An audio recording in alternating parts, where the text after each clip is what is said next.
Okay, so in the previous class, we ended with just a brief description of what is called joint characteristic functions. So today we start from there. Maybe there will be a little repetition, but that will only be helpful. So here we are given two random variables, say x and y.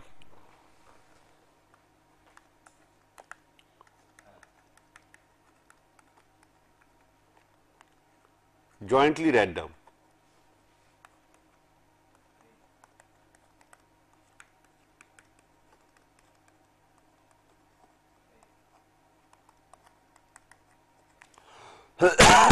Sorry.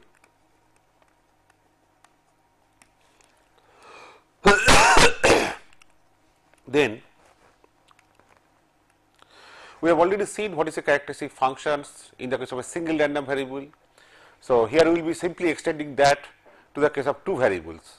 So here the joint characteristic functions earlier was a function of only one frequency omega. Now since there are two random variables x and y involved, there will be two frequency variables omega 1 and omega 2, and it will be defined like this.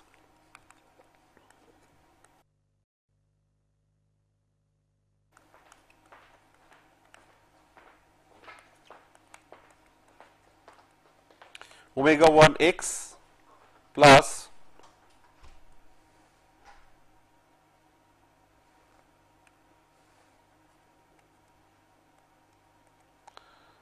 omega 2 y dx dy. You can also see that this is nothing but the expected value of this exponential.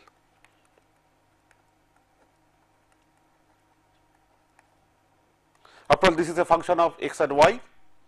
If I want to find out its expected value, I will simply multiply it by the joint probability density, integrate it from minus infinity to infinity, both with x and y. So essentially, joint characteristic functions phi omega and omega 2 is nothing but the expected value of e to the power j omega 1 x plus omega 2 y. Okay. Then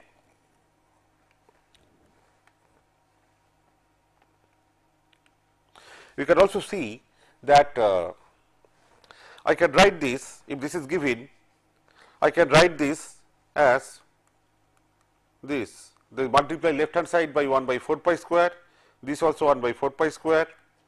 Then you can easily see that the right hand side is nothing but inverse Fourier transform of this function p x comma y. Okay, inverse Fourier transform of this function of two variables. So you have got a plus sign here e to the power plus j. So it is not minus because it is inverse Fourier transform, it is power plus j omega 1 x plus omega 2 y. So there are two frequency variables. Integral as usual is from minus infinity to infinity. In the case of inverse Fourier transform involving only one variable, we have 1 by 2 pi, but since there are two variables, it becomes 1 by 4 pi square, right. If that be the case, then we know that p x comma y also can be viewed as the direct Fourier transform of this quantity on the left, 1 by 4 pi square of 1 by 4 pi square times phi omega 1 omega 2. So that means this is the inverse formula that is given the characteristic functions, joint characteristic function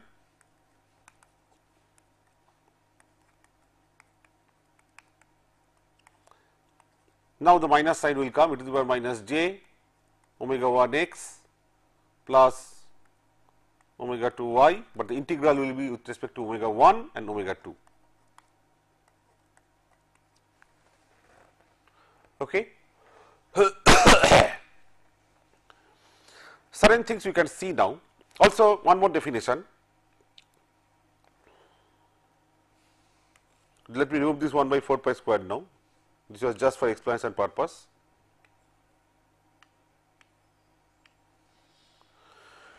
Along with phi omega 1 omega 2, there is another definition which also comes out to be useful sometimes.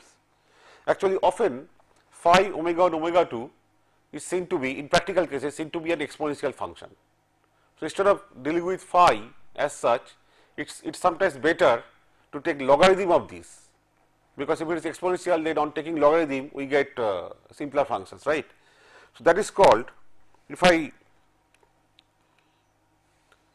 use logarithm on this, then that is called joint second joint characteristic function. Okay. Second joint characteristic function psi omega 1 omega 2, which is nothing but ln phi omega 1 omega 2. Remember, phi omega 1 omega 2 as such is a complex function, it is not a real function, okay, because it is inverse Fourier transform. Even though p x comma y is real, integral will not be real in general. So, this is complex. So, it is a logarithm of a complex number. Okay. So, you have to write it in the polar form and then take logarithm and you get this psi omega 1 comma omega 2, which is called the second joint characteristic function. Okay. Now,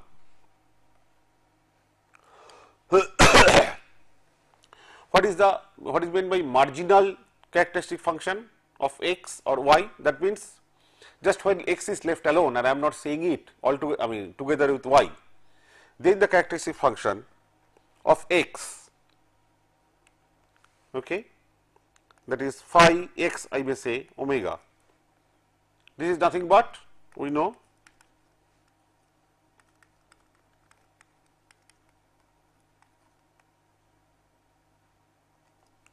okay. Now, can I obtain this phi x omega giving the joint characteristic function phi of omega 1 omega 2? Answer is yes. Let us see what was phi omega 1 omega 2. That was double integral, I am rewriting here,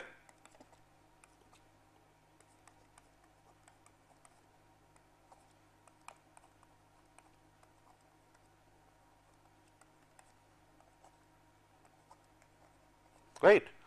So, what is phi say omega comma 0,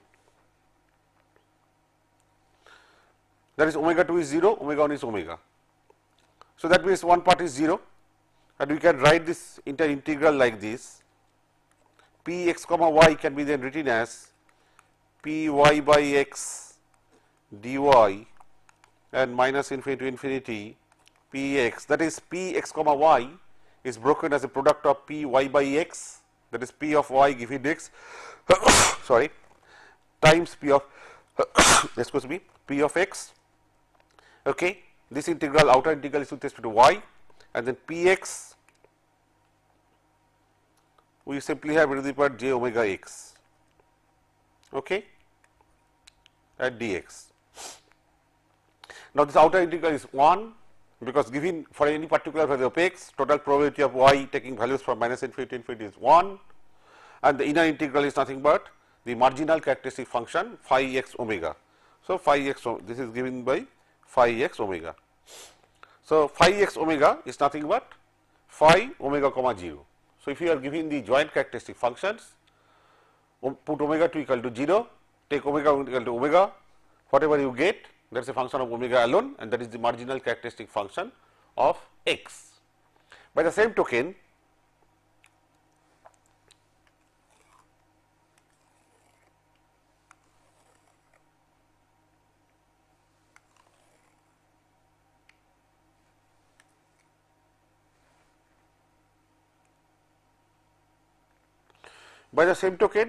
I will not do it, but you can easily verify phi 0 omega, that is omega 1 is put to 0, is equated to 0, omega 2 is taken as omega, that will give rise to the marginal characteristic function of y, that is given y alone, what is this characteristic function. Okay.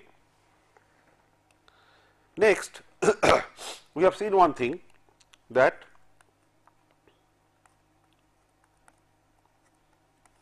is nothing but expected value of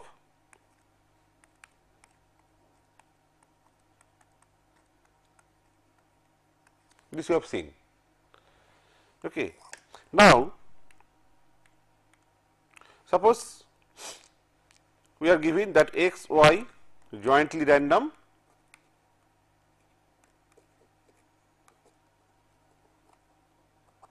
and z is a linear function of x and y. It is a function of x and y we are considering again, but it is a linear function, something like say a x plus b y. Obviously, z is random, so it has its own characteristic function. Maybe we can call it phi z omega. Now, what is phi z omega? It is expected value of e to the power j omega z. Check this again. Here we are dealing with just a random variable, single random variable z. X and y, they are jointly random, but z is evaluated in terms of them, and z is a single random variable. So, it has its own characteristic function, which is a function of only one variable, phi z omega. And what is it? By definition, it is expected value of e to the power j omega z. But you know that here I can write e to the power j omega z is nothing but e to the power j a omega x plus b omega y, right. So, this is a function of x and y, and we had seen earlier that expected value of a function of x comma y is what? You simply have to take that function multiplied by the joint density p x comma y and integrate, right. So, that means this is equal to what?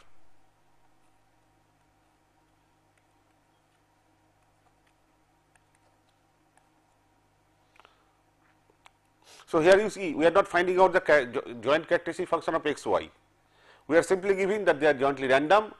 We concentrated instead on another variable z, which is a linear function of x and y, that is x plus b y, and we are trying to find out the characteristic function of this z, not joint characteristic function of x and y, but simply the characteristic function of z.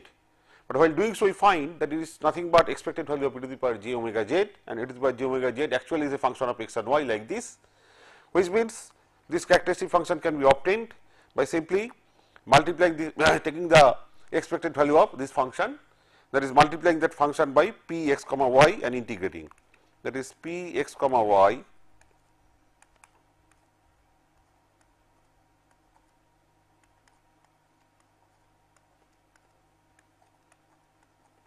now.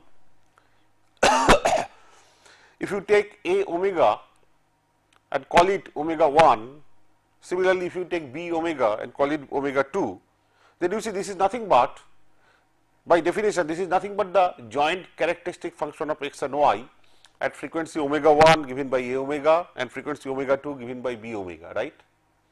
So, phi z omega is nothing but, let me erase some part.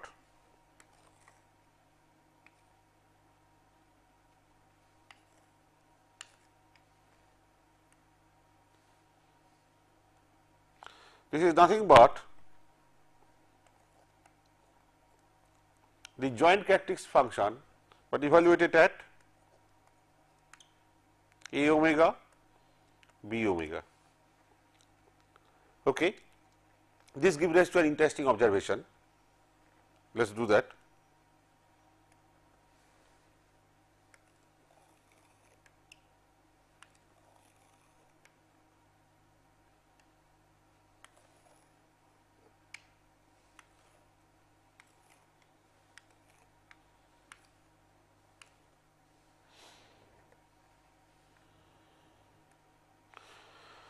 What is phi z 1, that is if omega is 1, it is nothing but joint characteristic function at a comma b. So, two frequencies you can say, at one is a, another is b. The joint characteristic function at those frequencies is obtained from phi z at omega equal to 1. Now, suppose we are considering, remember, a z equal to x plus b y, and then we find out say phi z omega. Now, suppose it is given that this phi z omega is known to us for all possible a and b, in fact as a function of a and b. Suppose I repeat again, phi z omega, that form is known to us for all possible a and b. That means for each a and b, I can simply take the corresponding z, find its characteristic function, put omega equal to 1, that phi z 1 will be nothing but the joint characteristic function of x and y at the chosen a comma b. frequency in omega equal to A, omega 2 equal to B. Okay. If you want to find out the joint characteristic function at some other frequency, maybe A prime and B prime, what you have to do? You find out new z as A prime x plus B prime y. For that z, again our assumption is that this the characteristic function of z is known for all possible A and B. So, phi z omega is again known, even though we have now A prime and B prime, and with this new phi z omega again replace omega by 1 and you get the joint characteristic function at A prime and B prime, and so on and so forth. So, I repeat, this means that if the the characteristic function of z is known for z is of this form Ax plus By, but the characteristic function is known for all possible A and B, in fact as a function of A and B. That means this joint characteristic function at all frequencies also can be evaluated. Joint characteristic function of x comma y, x and y at all frequencies can be evaluated, because you tell any frequency, maybe omega 1, omega 2, I am repeating, maybe omega 1, omega 2, okay. So, consider z now with A as omega 1, B as omega 2. For it also we know the corresponding characteristic function, take that, just put omega equal to 1, that will immediately give you phi of omega 1, omega 2, and likewise. But we also know that characteristic function is related to the probability density, right. This means that if the probability density of z is known, z is of this form, but if the probability density of z is known for all A and B, that is as a function of A and B, then of course we know the characteristic function phi z for all A and B, and therefore we know the joint characteristic function of x y for all A B, and that means we know the joint density of x and y, okay, for any chosen A comma B. Okay. That means if z is of this form and if if the probability density of z is known as a function of A comma B, that is for all A B, then from that information we can find out the joint density P x comma y, okay, for any x y. All right. This is called Cramer-Old theorem. Okay, Cramer-Old theorem.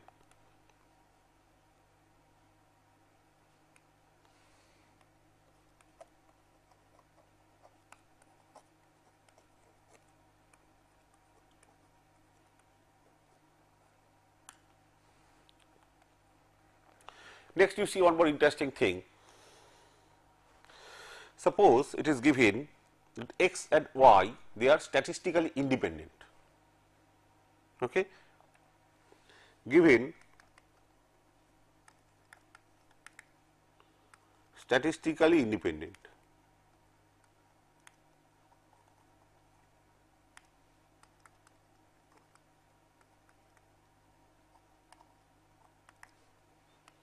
Meaning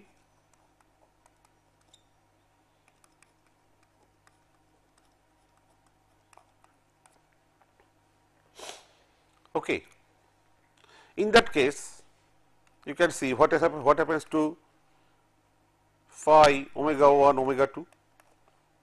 Okay, we worked out, it is very simple though.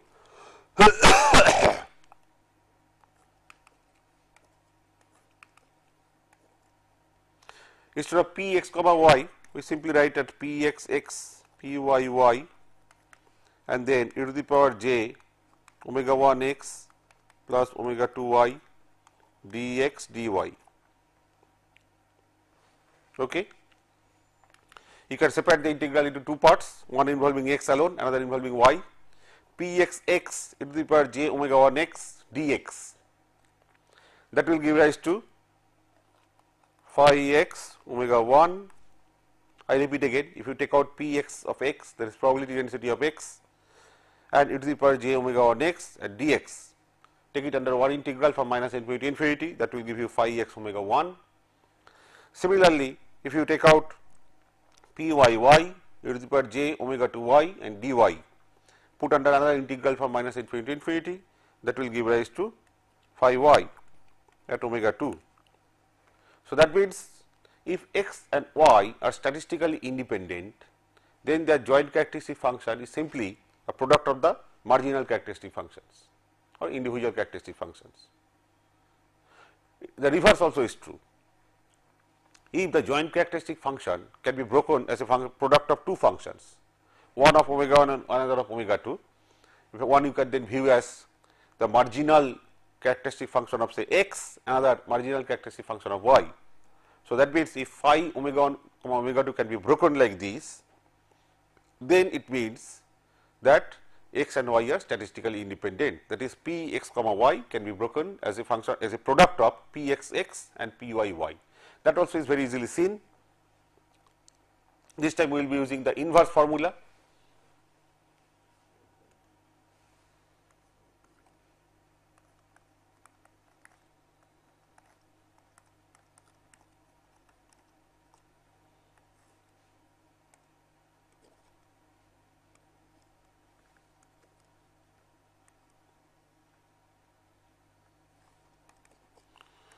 Now, the joint characteristic function I simply write as a product of two functions, phi x omega 1, phi x omega 2 e to the power minus j omega 1 x plus omega 2 y d omega 1 d omega 2. And as before, phi x omega 1 and e to the power minus j omega 1 x, they come under one integral, phi x omega 2 e to the power j e to the minus j omega 2 y come under another integral, and they give rise to at 1 by 2 pi, 1 by 2 pi, 1 by 2 pi is one integral, 1 by 2 pi is another integral. So, you get from one integral p x x, then by the inverse formula related with the marginal characteristic function, and similarly from the other one also this. So, joint density is a product of marginal densities, which means x and y are statistically independent. Okay. Now, one interesting observation, that suppose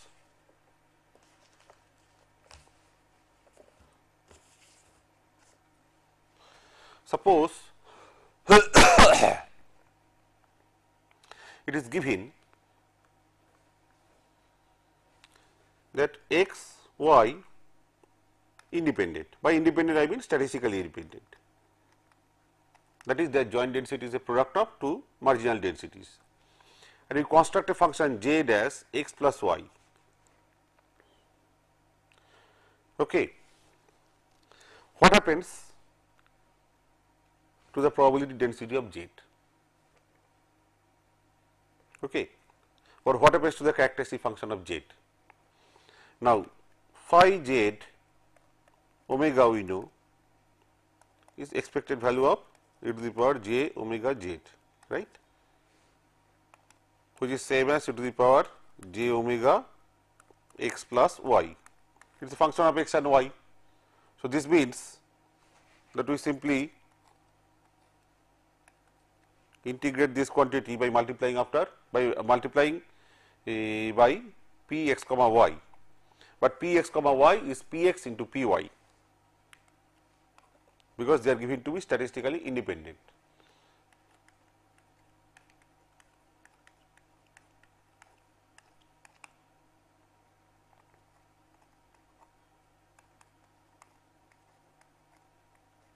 Sorry.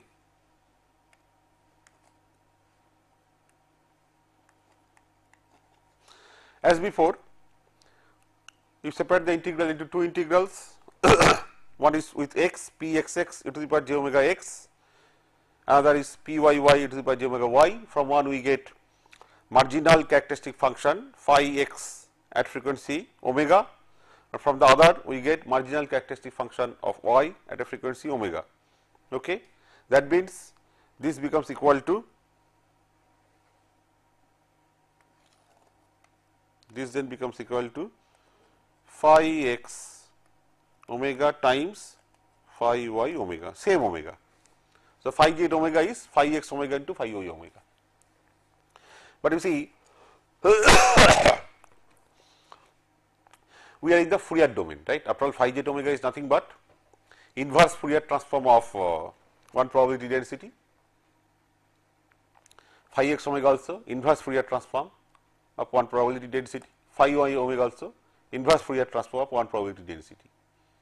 So, if they are multiplied here, then corresponding densities will be what? They will be convolved. We know that if two functions are convolved, then their Fourier transform is a product of the Fourier transform. If two functions say are convolved and you take a Fourier transform of the convolution, then it becomes the product of the Fourier transform of the two functions. Okay. Convolution in one domain gives rise to product in another domain. So, here I am getting a product, okay, in the inverse Fourier domain, because I repeat again, what is phi z omega? That is inverse Fourier transform of some function p of z. Phi x omega is inverse Fourier transform of again another function p x x, and phi y omega is another inverse Fourier transform of p y y. Okay, that is the probability density of y, and they are being multiplied here to give rise to phi z omega, which means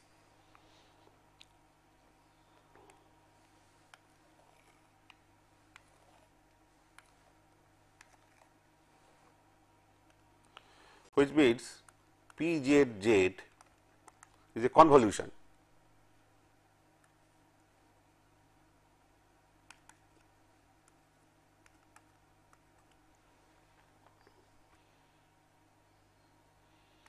You can take some variable, any variable, say t, then p y z minus t dt. Okay, so it is convolution. Okay. And just one more thing, phi z omega is phi x omega times phi y omega. So, if you consider the second joint characteristic function psi z omega, which is nothing but logarithm of these, then you know logarithm of a product is summation of the two logarithms. So, there becomes ln of this phi x omega plus ln of phi y omega, and ln of phi x omega is psi x omega and ln of phi y omega is psi y omega. Okay. Now, consider an example.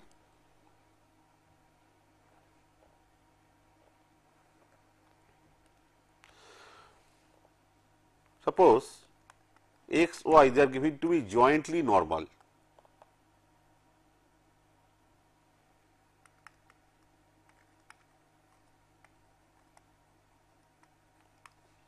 And independent. Mind you, in the case of independent also means uncorrelated. Okay. And you form z equal to x plus y.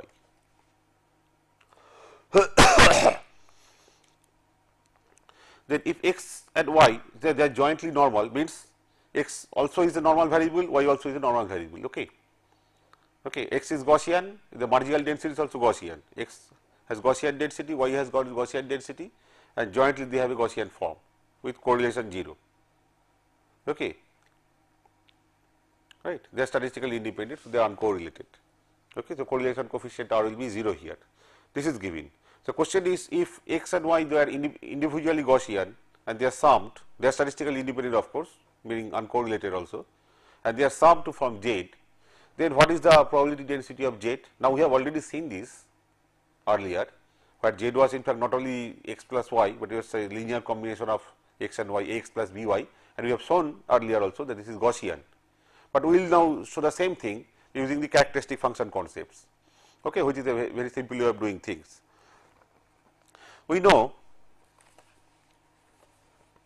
we remember that earlier we found out, say phi x omega. Earlier, few lectures earlier actually, we considered a case where x was a 0 mean Gaussian random variable. We are finding out its characteristic function, and that time we considered this integral 1 by root 2 pi sigma minus infinity to infinity e to the power minus x square by twice sigma square. So, this is the density function and multiplied by e to the power j omega x. At that time we found out, we said that this integral will be nothing but e to the power minus sigma square omega square by 2. Now, there will be slight change. Instead of having a 0 mean, we have to have a mean of mu, so mu x. So, that means instead of x square, we should have x minus mu whole square. Okay.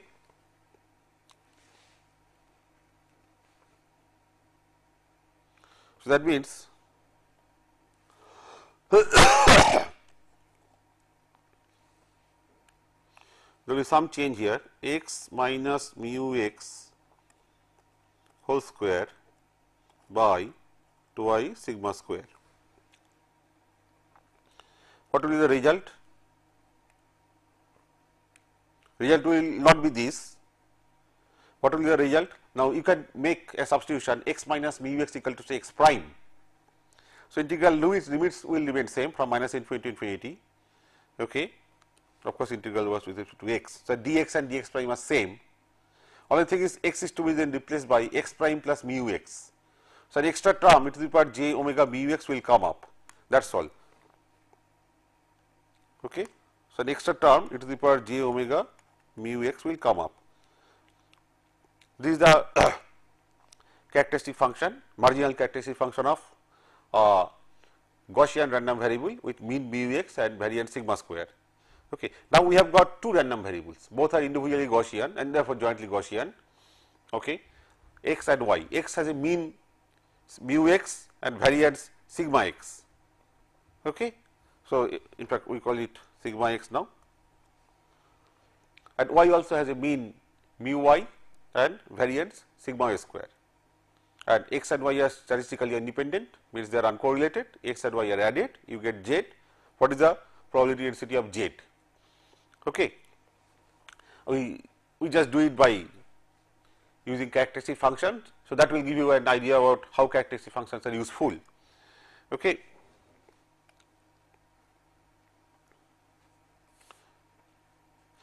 We know that since x and y are independent, statistically independent, and z is x plus y, the marginal characteristic function of z will be simply the product of the two marginal characteristic functions. One is of y, one is of x, another of y, right. So, we know that phi z omega is nothing but phi x omega times phi y omega, but we know their form. This will be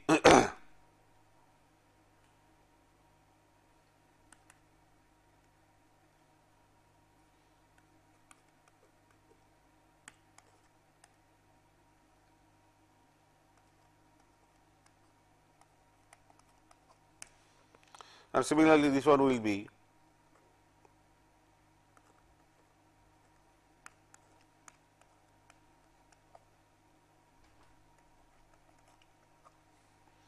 okay, which means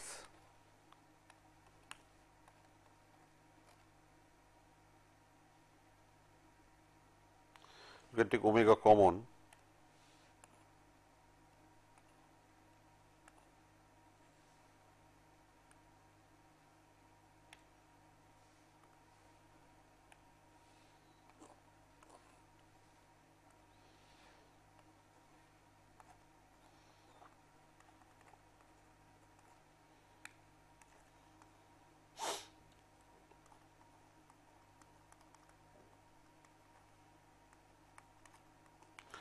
By the way, whenever you have situation like z equal to x plus y, we all know what is the mean of z, that is simply the summation of the two means, mean of x and mean of y. So, mu z is nothing but mu x plus mu y. So, irrespective of whether x and y are uncorrelated or Gaussian or whatever, mu x plus mu y is always equal to mu z. So, this is nothing but mu z. And similarly, whenever you have got z equal to x plus y, then what is the variance of z? Once again, it is simply the summation of the variance of x and variance of y, irrespective of whether x and y are uncorrelated or not, whether they are Gaussian or not. So, sigma x square plus sigma y square is sigma z square. And now, you can easily see this takes this form e to the power j omega mu z times e to the power minus j sigma z square omega square by 2. We have already seen this kind of form, that when there is a Gaussian random variable with mean some mu and variance sigma square, then only it takes the characteristic function takes this form e to the power j omega into mu times e to the power minus sigma square omega square by 2. Okay. So, obviously, you can see now that Z also is Gaussian with mean mu Z and variance sigma Z square. Okay. From this it follows easily.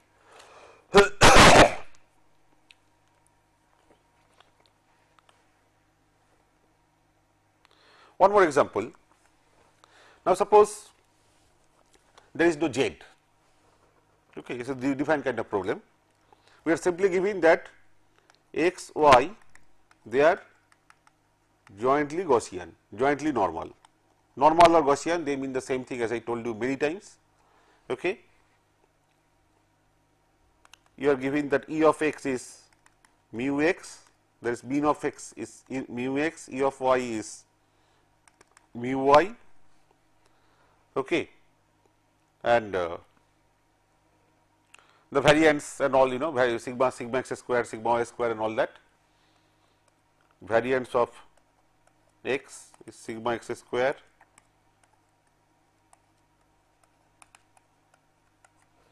correlation coefficient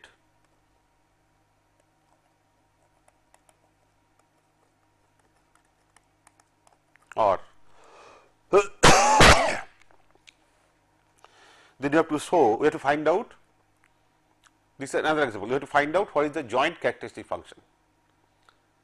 See, if you know the joint density function p x comma y and you know the formula for joint characteristic function, that then at least in principle theoretically you should be able to find out the joint characteristic function, right. We have to carry out the integral and you have to show here that the joint characteristic function is of this form e to the power j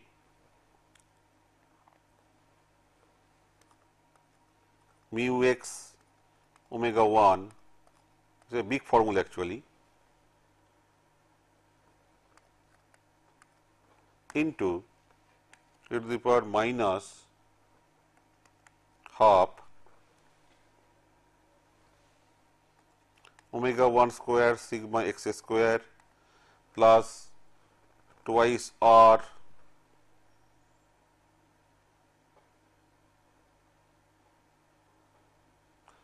sigma x, sigma y, omega 1, omega 2 and omega 2 square sigma y square. It's a big formula, but it's symmetric. We have to show this.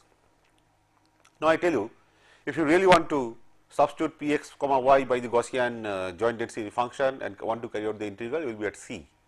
It is very difficult, but there is a clever way of going around it, getting around that. Okay. So, let us take that route. Suppose instead of finding out the joint density directly, we concentrate again on a variable z, which is a function of x and y, and this takes this kind of form z equal to say suppose some omega 1 x plus omega 2 y. Now, we have seen already that if x and y are jointly Gaussian, then any linear combination of x and y also is jointly Gaussian. So, we know that z is jointly Gaussian. Okay. So, that means that we know that z is Gaussian. I repeat again, if x and y are jointly Gaussian, then we have seen already that a joint that a linear combination of x and y is also jointly Gaussian, is also Gaussian. So, z is a Gaussian random variable, that on one hand we know. Okay. On the other hand, what is phi z omega? If we take this kind of form, after all it is nothing but expected value of e to the power j omega z, okay, and replace z by this, and you get the joint characteristic function at, after all if you replace z by omega 1 x plus omega 2 y, then you have one term omega times omega 1 into x plus omega times omega 2 into y. Okay. So, you have got two frequencies, one is omega 1 and there is omega 2, right, and it just becomes the formula for joint characteristic function. We have seen it already. So, in such case phi z omega, whenever you form any z like this, a linear combination, corresponding marginal density is obtained or can be writable in terms of the joint, the corresponding characteristic function can be written in terms of a joint characteristic function. I repeat, x and y are given to be jointly Gaussian, but we are not here finding out their joint characteristic function directly. Rather, we constructed a new variable z as a linear combination of x and y, but we are concentrating on z, finding out its characteristic function phi z omega. But phi z omega by this definition is nothing but the joint characteristic function of x and y at a frequency omega omega 1 and omega omega 2, because what is phi z omega? It is nothing but expected value of e to the power j omega z, replace z by omega 1 x plus omega 2 y. Okay. So, I have got terms like omega times omega 1 into x and omega times omega 2 into y. Okay. And this we have seen already, this becomes nothing but joint characteristic function at two distinct frequencies, omega 1 related to with x, omega 2 related with y. Okay. So, that is true for, that is true always, whether irrespective of the particular probability density, joint density for x, y, whether they are Gaussian or whether they are not, this is always true. But now we know the case that when x and y are jointly Gaussian, then any linear combination of them also is a Gaussian random variable, which means phi z omega also will be having this form e to the power j mu z omega, we have already seen e to the power minus sigma z square omega square by 2. Now, what is mu z? Mu z is omega 1 mu x plus omega 2 mu y. What is sigma z square?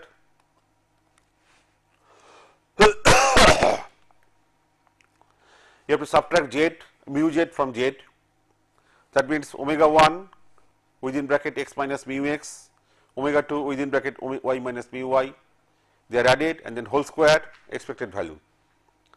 Okay. So, one case we get a term like omega 1 square into sigma x square. Similarly, another term is omega 2 square into sigma y square, but there is a cross term related to covariance. Okay, twice, and covariance is nothing but correlation coefficient r times sigma x sigma y by definition. Okay. So, twice r sigma x sigma y, that is the covariance, times omega 1 omega 2.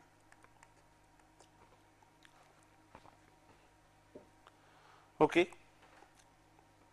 Now, we are interested, actually remember our target, we are interested in finding out phi omega 1 comma omega 2, but there is an additional variable omega related, omega present. So, why do not we make omega equal to 1? So, if we make omega equal to 1, okay,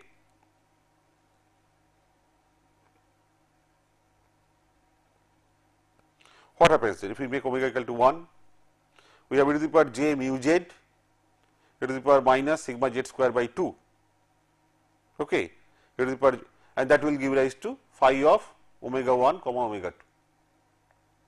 What is phi omega 1 comma omega 2? E to the power j just mu z, because omega is 1, and e to the power minus sigma z square by 2. Replace mu z by this expression, replace sigma z square by that expression, and you can easily see that we are getting the previous result. Okay. That is, I repeat again,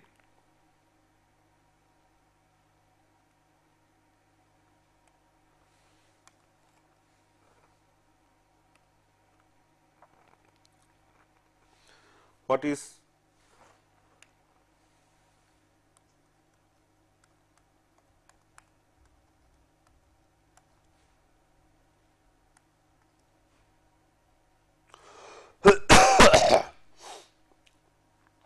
what is this?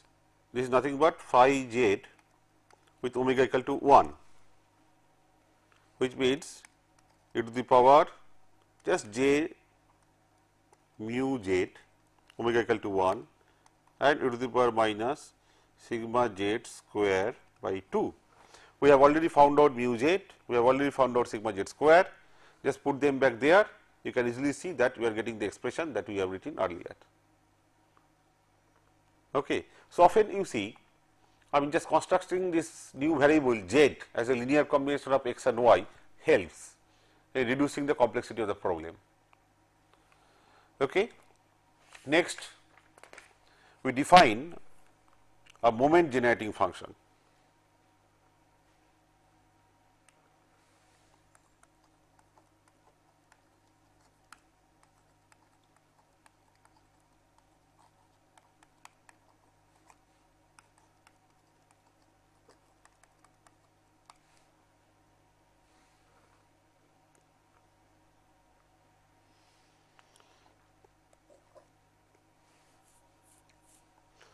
maybe we use a different symbol, because phi we have already used. So, maybe I put a bar, okay, because it is not characteristic function. Okay, so phi bar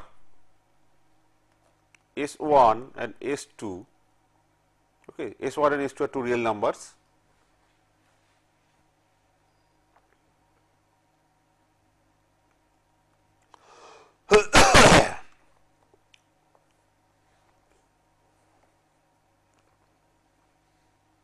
We define like this.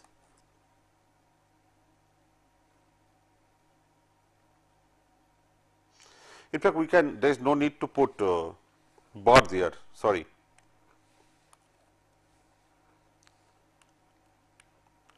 Because the definition is this, e to the power S1x plus S2y. Now, earlier we had seen that what is characteristic function is function of omega and omega 2 is nothing but expected value of e to the power j within bracket omega 1 x plus omega 2 y.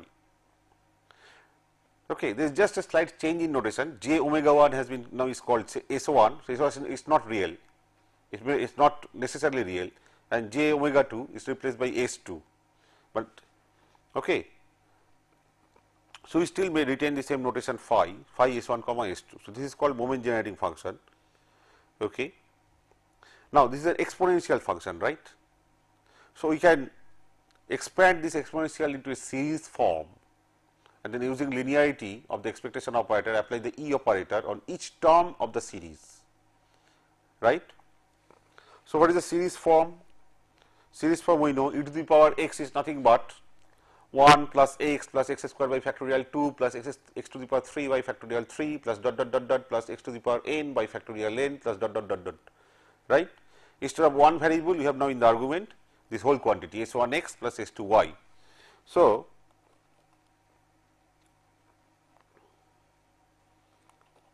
summation is from n0 to infinity 1 by factorial n and this whole quantity S1x plus S2y whole to the power n.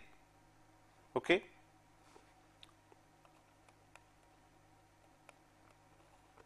Expected value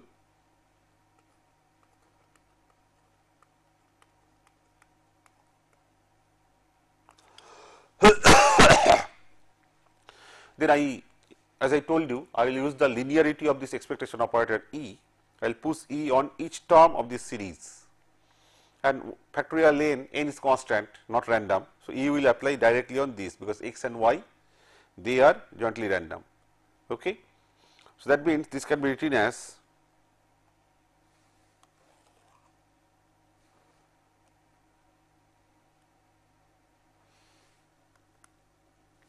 and you see I can always expand this S1x plus S2y whole to the power n by the binomial formula.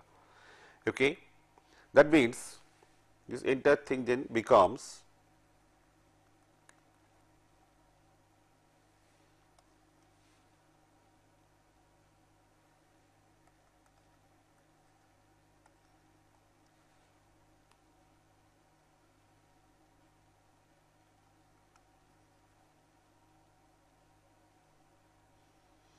for each n we got one term S1x plus S2i whole to the power n, right, and we are breaking it in the binomial series. So, there are n plus 1 terms. So, that binomial series given by this binomial series is given by this inner summation. Okay.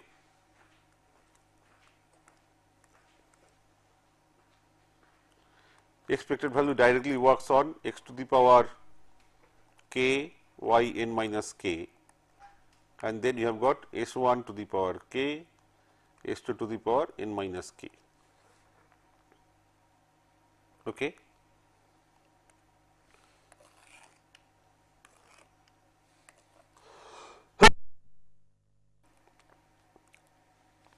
And you can now easily see, let us start with n equal to 0. If n equal to 0, you have only 1 coming, there is no other term. Okay. So, 1. Then consider n equal to 1. For n equal to 1, this is 1, but k equal to 0 to 1. Okay. So, there are two terms. In one case, and in any case 1 0, that will give rise to 1. In one case you have e to the power expected value of x to the power 1, y to the power 0, and in the other case expected value of x to the power 0 and y to the power 1. Okay. So, e of x times s 1, you have got y to the power 0 here, similarly s to the power 0. So, that will give rise to m 1 0, okay, by our previous definition. The other one will give rise to m 0 1 s 2. Then you consider n equal to 2. For n equal to 2, what we have? 1 by factorial 2, of course. So, that is 1 by 2. Okay. Then one term, we have got x square and y to the power 0 s 1 square. Okay. That will give rise to m 2 0, and this will be 1 because 2 and r 0 here will give rise to 1. Okay. Factorial 2 divided by factorial 2 into factorial 0, that is 1. Okay.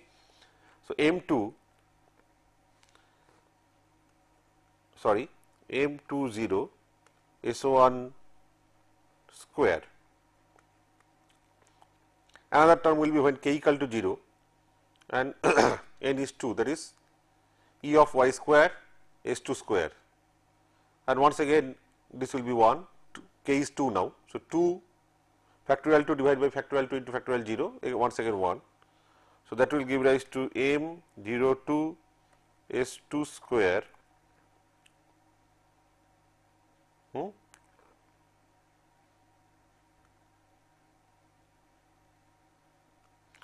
and then twice when k is 1, obviously this 2 1 will be 1 will become 2, okay, whereas factorial 2 divided by factorial into factorial 1. So, twice e, and now x to the power 1, y to the power 1, s 1 to the power 1, s 2 to the power 1. So, m 1 1 s 1 s 2, so on and so forth. We stop here today, and from this we will derive some new results and take up some examples, okay, in the next class. Thank you very much.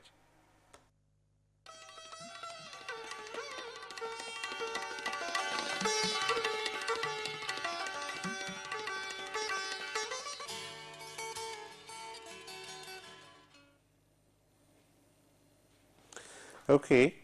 So, in the previous class we were discussing this joint moments, rather this moment generating function, right. We start from there again. There will be little overlap, but there is nothing wrong if there is little overlap with the last phase of previous day's lecture. So, we are given two random variables as before, x, y, jointly random,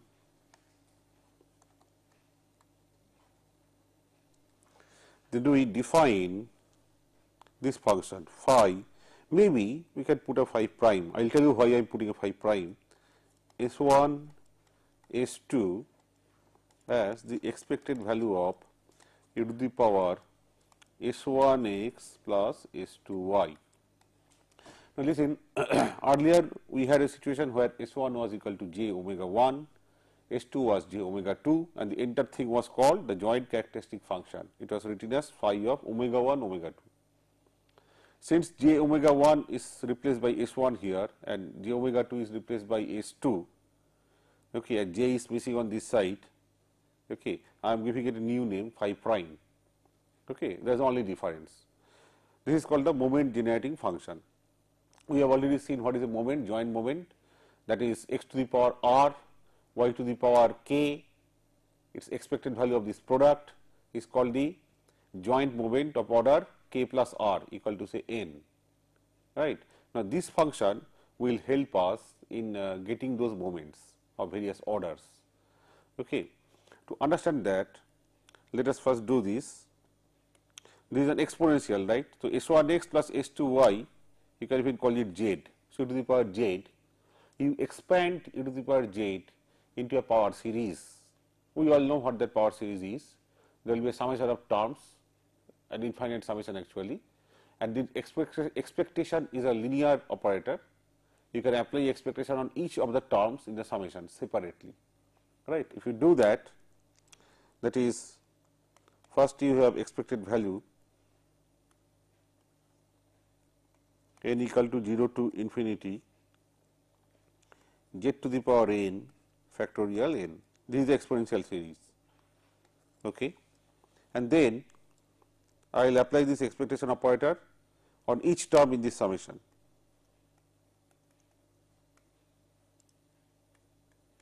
Factorial n is a constant, so it remains outside, okay. Then what happens? That is,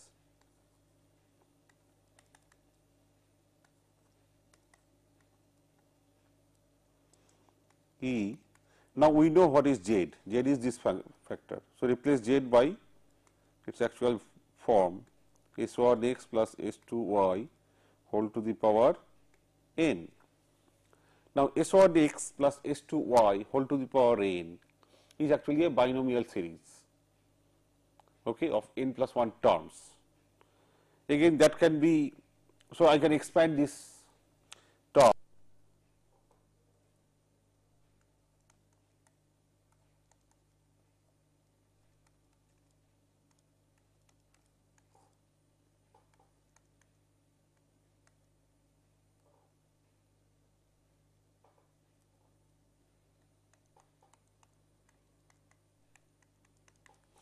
Now, to find out density, you will see one thing, that in one case we have got 0. So, density will be 0 because derivative after all. In the other case also, if you find out that this is a constant thing, okay. After all, joint density means what? I mean, you have to take partial derivative del square f del x del y. There is no x here, this constant. So, derivative will be 0. Only here there is x. Okay, only here there is x. So, only here you will get this density, okay. And what will the density be? This is independent of x, and here del square f del x del y will give rise to p of x y. So, here p of x y divided by whatever we have here, this constant. In other two cases it will be 0, okay. So, I stop here today, that is all for today, and in the next class we start from here. Thank you very much.